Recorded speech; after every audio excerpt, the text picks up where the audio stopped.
types of cancer po ang naglabasan. Ibig sabihin, meron pong cancer sa ulo, meron pong cancer sa tiyan, colon cancer pong tawag doon, Bones. prostate cancer sa lalaki, sa cancer po sa buto, maraming iba-ibang cancer po.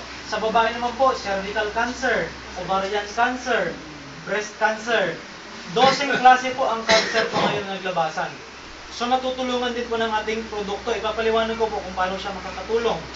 Ito, nakalagay dito, cervical cancer, colitis, colon, marami po siyang natutulungan dito. Cyst, yung alam niyo po, yung mga cyst, yung mga bukol-bukol, nilulusaw po ng ating products.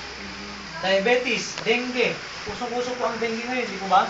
Marami po kaming case, maski mamanood po tayo sa YouTube, i-click nyo lang po doon, green barley, dengue patient, dengue.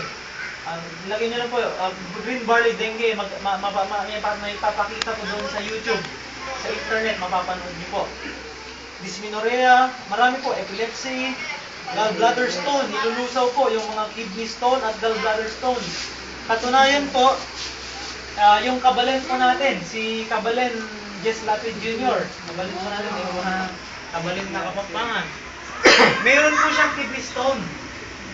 Dapat po, gagastos siya ng 150,000 para i-laser, i-opera po yun. At after niyang ma-opera, medyo mababawasan na yung lakas niya kasi ang tao na opera, hindi na po kompleto yung lakas, di po ba? So ang ginawa po, may nakapag-introduce o may nakapagpakilala po sa kanya nitong green barley po. Sinubukan niya uminom. 8 bote po yung nainom po niya, nagulat po siya na ihi po niya yung kidney stone po niya. Kaya may nakasulat po dito, nasa picture po, si Jess Lapid Jr. So, ibig sabihin, yung ating produkto, hindi lang po doktor ang gumagamit, maging yung mga artista o ordinaryong tao gumagamit. Kung kilala niyo po si April Berihino, kilala niyo po ba siya?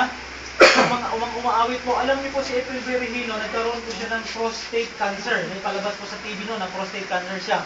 Itong green barley po ang nakatulong sa kanya. Pero sa ngayon po, sa kasamaang, hindi naman siguro kasamaang palad, sa masamang balita po, na-operan po siya ng ibang kumpanya na barley din po, pero ang sabi niya, talagang unang interview sa kanya, ito ang nakapagpagaling sa kanya. Kaya lang si April Berihino po, inopera ng 1 milyon para i-introduce yung produkto na yon. Na-operan po siya, kaya yung mga kinikwento niya ngayon, may halo na pong konting sinungalingan. Pero ang totoong sinabi niya nung una, green barley talaga ang ininom niyang nakapagpagaling sa kanya. Si Marie Tony